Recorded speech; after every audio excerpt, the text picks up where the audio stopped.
Bom dia, turma! Eu sou a professora Geisa, da disciplina de arte. Vou estar direcionando essa aula para as narrativas visuais na perspectiva das histórias em quadrinhos para o 9º ano. Nós iremos dar continuidade à nossa aula e espero que vocês gostem. Nós iremos fazer uma recapitulação e vamos começar sobre essa pergunta. Afinal, o que é HQ? HQ, essa sigla, significa histórias em quadrinhos, que são enredos narrados quadro a quadro, como vocês podem ver aí na imagem, por meio de desenhos e ou textos que utilizam um discurso direto, característico da língua falada. Interessante lembrar também que essa linguagem ela pode ser verbal e não verbal. Geralmente os artistas utilizam diversos recursos gráficos nesse gênero textual, para trazer o leitor para dentro da história contada. Para comunicar as falas dos personagens, por exemplo, são empregados balões com textos escritos. Também vamos ver no andar da carruagem, nessa aula, nós iremos também ver as características de um HQ. Se vocês forem observar aí na imagem que está aí no slide, ela não tem palavras, somente é uma linguagem não verbal, não existe palavra, mas a sequência dessa história nos remete ao enredo. Os autores de história em quadrinhos. O criador, o autor de quadrinhos é chamado de cartunista. Criador de cartoons, o cartoon, que significa esboço e desenho. Olha, presta atenção, esboço e desenho. Isso é interessante frisar, porque geralmente o primeiro desenho que vocês fazem, você já acha que está pronto. Então, o próprio nome significa dizer que existe um esboço. Né? Esse esboço, desenho, esboço significa que não é arte final ainda, né? Os principais no Brasil são Ziraldo, autor de Um Menino Maluquinho, Maurício de Souza, que a maioria conhece, que é o autor da Turma da Mônica, e Maurício Ricardo e Glauco Vilas Boas. Esses são os principais do nosso país. Nós falamos nesse instante sobre a linguagem verbal e não verbal. Né? A linguagem verbal é aquela linguagem que tem palavras. A não verbal é que tem signos, mas que não são palavras, tem imagens, tem a expressão corporal, facial, que indica o movimento, isso tudo faz parte. Porém, sem balão, não tem papo, não existe conversa. Uma história em quadrinhos sem a linguagem verbal, você cria o roteiro através das imagens. Mas para haver papo, é necessário ter os balões. Aí eu trouxe uma curiosidade, tem algumas imagens aí de HQs, né, do passado, e diz que antes não existiam os balões. E por não existir os balões, os textos eram aplicados aleatoriamente, junto aos desenhos. E isso deixava confuso o leitor, dificultava o entendimento. Daí surge os balões e, respectivamente, os tipos de balões que a gente vai ver já já. Continuando, sem balão não tem papo, nós vamos ver os tipos de balões. Note que do lado você consegue ver vários tipos de balões e aí embaixo a definição. Os balões, além de organizarem os diálogos, ajudam a representar graficamente a linguagem e a ação da comunicação desejada. Como assim, professora? Por exemplo, o próprio balão ele diz se a pessoa está pensando, se a pessoa está apaixonada, se a pessoa está com raiva, se está sonolento, se está xingando alguém, se está cochichando, se está cantando. Os balões eles indicam esse tipo de linguagem e ação através dessa comunicação. Aqui do lado eu trouxe um exemplo para vocês, que é a Patty Pimentinha e o Snoopy. E aí ela chega e pergunta, olha o balão de fala que está direcionado a ela. Snoopy, esta tem sido uma semana horrível para mim. O que se pode fazer quando tudo dá errado? Snoopy está ali, olhando para ela, olha para o lado, aparentemente pensando. Aí é o que eu falei para vocês da linguagem não verbal, porque Snoopy ele não fala, ele age. Aí ele vira e a onomatopeia juntamente com a linha cinética, que é essa imagenzinha, que indica que Snoopy beijou a Patty Pimentinha. Aí ela pega e diz, isso é um bom conselho. Então, aí você consegue ver que a linguagem utilizada é a não verbal e a verbal. E dentro dessa linguagem, utiliza-se o quadrinho. E falando sobre os tipos de balões, gente, o desenho dos balões é fundamental para complementar a mensagem que você irá passar em cada um dos seus quadrinhos. Para isso, vários tipos de desenho existem. Os mais usuais são balão de fala. Você viu o meu livro? Aí você já sabe que alguém está realmente falando, conversando, né? Balão de grito, o outro responde não. Você vê que o formato do balão é diferenciado do balão de fala. O balão de pensamento, onde a pessoa pensa, onde estará o meu livro? Você vê que essas bolinhas embaixo indicam que está havendo um pensamento. O balão de ideia, onde se acende uma luzinha. O balão do amor, acho que estou apaixonado, que também tem umas bolinhas, mas são mais juntinhas. O balão do cochicho, não conte isto para ninguém. A gente vai ver agora, nos próximos slides, os balões na íntegra, para vocês. Tem outros tipos de balões também que vocês vão descobrindo no decorrer dessa aula. Balão do pensamento, balão de pensamento, para indicar que o personagem, obviamente, está pensando. E aí você vê algo interessante nesse balão. Note que, aparentemente, pela imagem, a leitura que nós fazemos, a leitura visual, a narrativa visual que fazemos é que o Cebolinha apanhou com a mão da Mônica e a Mônica utilizou o Sansão para bater nele, né? A gente já conhece a história, então a gente cria a narrativa a partir da imagem, a partir do conhecimento prévio também. E aí você vê cobras, né? Você vê uma caveira, você vê uma estrelinha, uma exclamação dentro de um balão de pensamento. Ele está pensando, que ideia é que está na mente dele? Que pensamento é esse? Essas imagens dentro desse balão significa dizer que ele está pensando em palavrões, em xingar a Mônica. Interessante também que acima da cabeça do Cascão existe algumas linhas além do balão e essas linhas são seguidas de estrelas, que significa dizer que são linhas cinéticas ou metáforas também utilizadas, né, para dizer que ele está machucado. Tá bom, gente? Seguido vem o balão de diálogo, que esse é o mais utilizado, né? Que é para expressar a fala dos personagens. Aí tem aí o Horácio, que é outro personagem do Maurício de Souza. Aí ele chega um bichinho e fala com ele, falando sozinho, Horácio. Não, eu falava com o futuro filhote que vai sair desse ovo. Você nota que é um diálogo normal, né? Eles estão mantendo uma conversa ali entre eles, e você nota que o balão, ele é semelhante, né? Parece uma nuvenzinha e tem essa pontinha indicando quem realmente está falando. Lembrando de como era antigamente, como eu mostrei a vocês, que embaralhava o leitor, confundia o leitor. No caso desse, aí está indicando já que fala, então é muito mais fácil perceber esse diálogo. O balão de grito. O balão de grito pode vir tremido ou parecido com o balão de diálogo.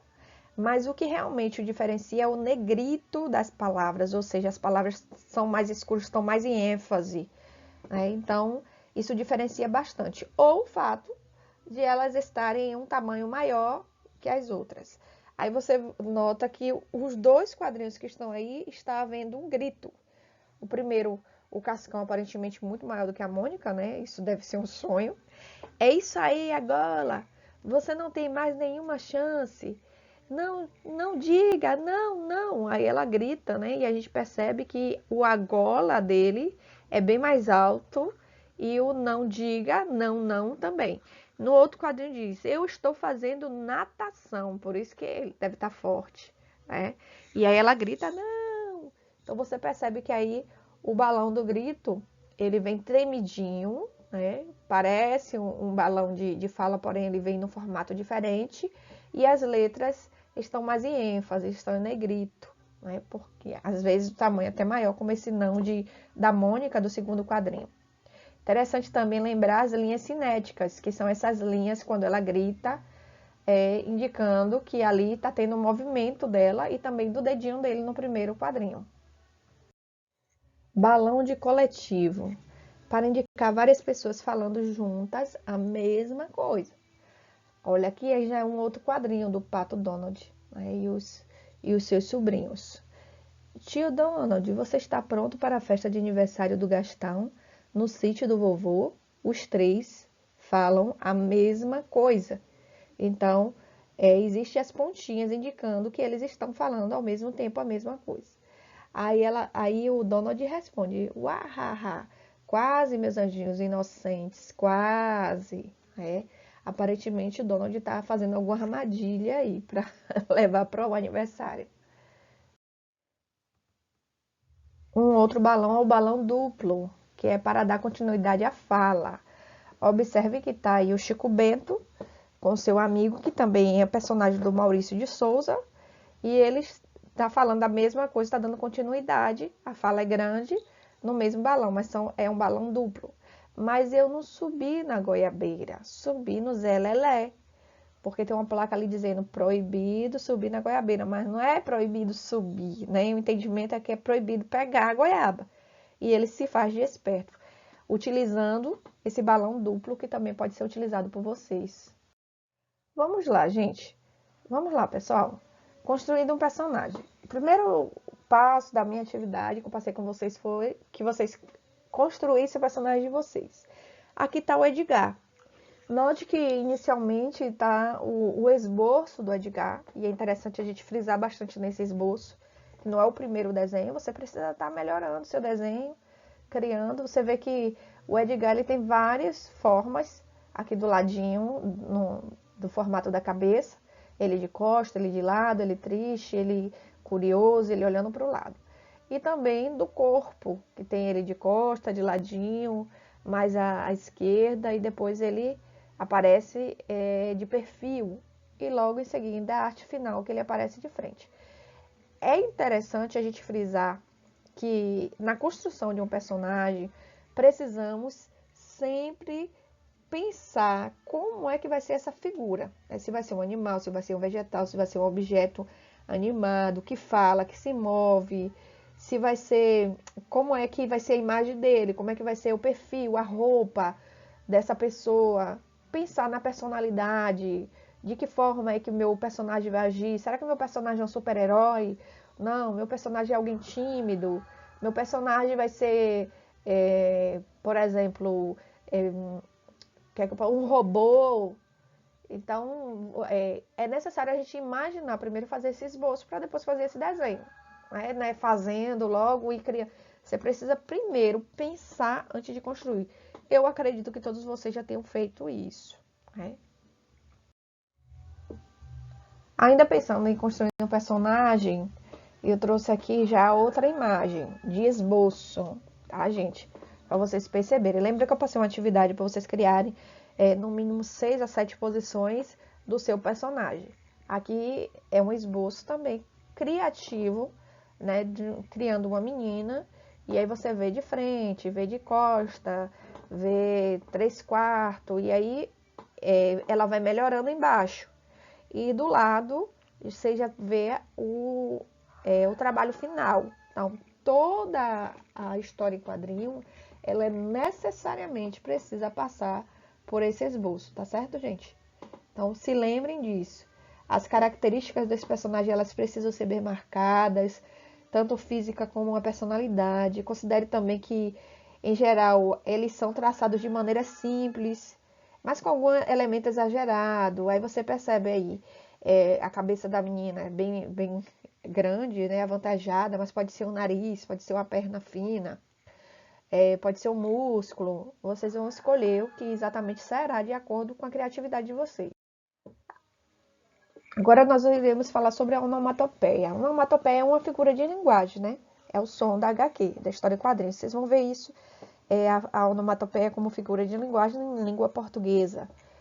Mas essa onomatopeia, aí diz aí, este palavrão é o responsável pela sonorização da história em quadrinho. É a representação gráfica tão real quanto possível do som desejado, dando mais ritmo, ação, humor e graça a uma história. Sem eles é como assistir a um desenho animado sem som. Então você nota aqui do lado que tem algumas onomatopeias que vocês vão ver. Na seguinte eu vou também dar continuidade no slide seguinte para que vocês possam ver outras e vocês podem criar também, usar a criatividade de vocês sabendo agora o que significa onomatopeia. Observe aí as onomatopeias. Tem esse primeiro, que a pessoa está com medo, está aparentemente roendo as unhas, aí parece gloop. Tem o nhaque, que tá comendo. Tem o cu frio, que ele já tem uma nevezinha lá na onomatopeia. Tem alguém que tá chorando, que tá ali swift. Você pode fazer sniff, né? Tem alguém que tá chateado, que vai... E as linhas cinéticas me dizem que ele tá indo bater em alguém. Tem um que tá chorando também, mas tá escandaloso. Uau! E tem o shop que tá também mastigando alguma coisa. Então, aí são outros exemplos de onomatopeias. No próximo slide, vocês ainda vão ver sobre onomatopeias de uma perspectiva diferente. Esse tipo de onomatopeia, geralmente ele é utilizado quando vocês vão desenhar uma vinheta inteira. E aí, para dar ideia que está tendo algum problema, desenha sem desenhar cenário, desenha a vinheta inteira, né? Aí tem uma explosão, splash, foi alguém que jogou algum tipo de água, crash, quebrou, blame, mas aí você vê que o desenho está relacionado à vinheta inteira, ou seja, o quadrinho inteiro, né? A ênfase foi dado à onomatopeia, ao barulho. Ó, gente, isso aqui também é muito legal, as metáforas visuais. Eu já falei sobre linhas cinéticas e a gente vai ver logo após também, para dar mais ênfase. Mas aí tem as metáforas. Professor, o que é metáfora? Língua portuguesa, eu sei o que é. Mas aqui no desenho, pronto. Metáforas em desenho indica um sentimento ou um acontecimento. Exemplo, um coração saltando do peito como sinal de paixão.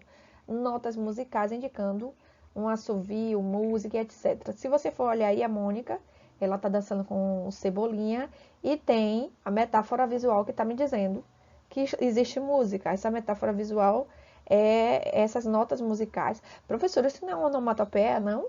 Não, porque não tem o barulho, só tem um desenho indicando que ali existe um som. Essa é uma diferença, tá? Para não confundir. As linhas cinéticas, que vocês já me ouviram falar desde o início.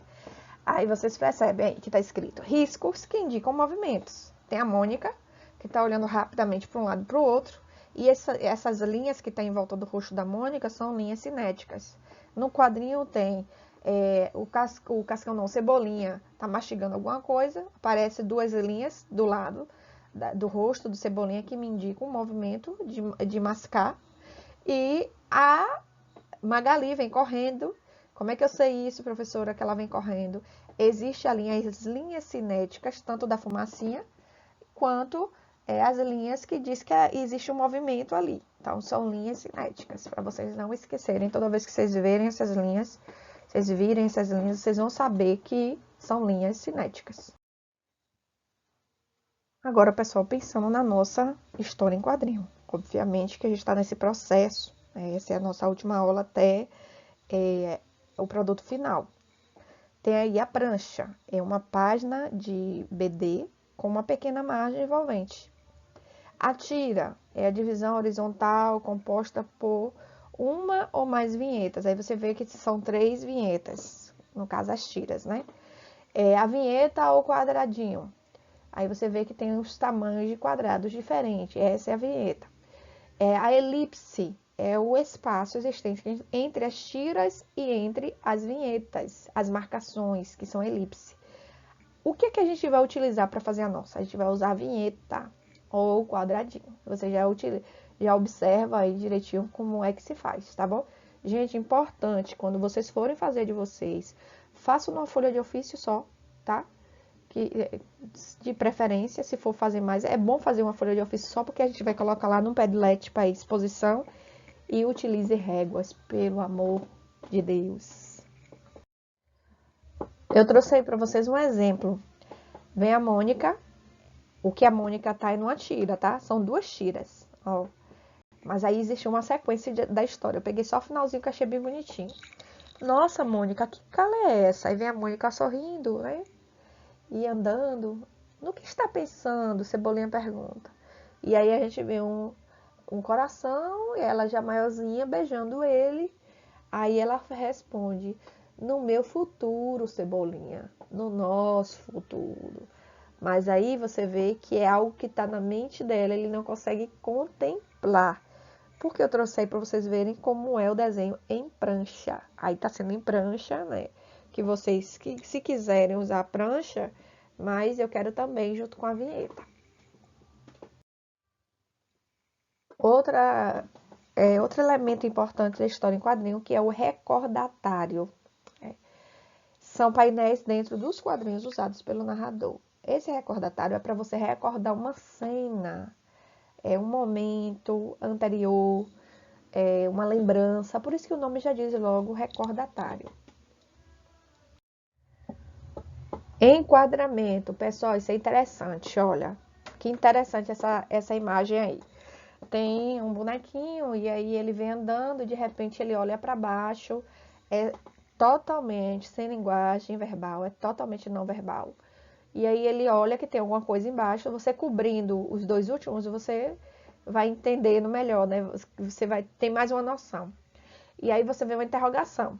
Dessa interrogação ele se abaixa para ver o que é, analisar, e aí o foco, a chave, é uma chave. Mas note o enquadramento, ele inteiro, aí ele continua inteiro, daqui a pouco ele é abaixado. Mas o último quadrinho do enquadramento, o foco tá na chave, tá certo? Então precisa a gente pensar também no enquadramento, que tipo de enquadramento a gente vai utilizar na nossa história. Revisando também os balões e recordatórios, aí vocês já conhecem os balões, né, que é os balões que nós já vimos, tem aí mais alguns, que é o balão exclamativo, o balão interrogativo, que também é o mesmo, né? O balão musical, o balão de fala e voz alta que a gente já viu. E aí tem um desenho, né? Que diz assim, tem um quadrinho e diz, eu não sou gordo, paf! Aí note aí do lado, a cor que transmite o estado de espírito do personagem, né? Os signos cinéticos, que é a imagem, que ilustra os movimentos que ele bateu em alguém, as onomatopeias que reproduzem os sons, né, do suposto soco, há diferentes corpos de letra, olha o tamanho, né, mais ou menos grossos, que indicam o tom de voz ou um som mais ou menos intenso, e as metáforas visuais que representam as ideias. Aí você vê que tem tudo isso está sendo uma setinha mostrando. Tá vendo a estrelinha que eu falei sobre a metáfora lá no Cebolinha? Ela aparece aí de novo. É uma metáfora visual. Não podemos confundir essa metáfora com linhas cinéticas, tá, pessoal? Esse aqui eu achei super, super interessante. O primeiro quadrinho, esboço e arte final. Isso aqui é para dar ênfase para vocês se dedicarem, tá? Eu quero expor no Padlet. O Padlet vai ficar aberto. Então vamos melhorar, vamos fazer, né, o melhor possível, até porque isso aí vai tá lá em exposição e vai estar o seu nome, né? Aí você for observar, tem o desenho inicial, o esboço, e aí vem o melhorado nesse segundo, é o mesmo desenho, gente. Veio de lápis, aí ele já foi acendendo, e aí não tem balões ainda. E aí depois ele coloca tanto o balão do narrador, que é esse que está em cima, quanto os balões de diálogo. Direitinho, tem ali, se você for observar, tem linhas cinéticas, tem tudo ali. Ele colocou em 5 quadrinhos, né? Na minha história, minimamente, são 5 quadrinhos da história que eu quero, né? Minimamente, tá, pessoal?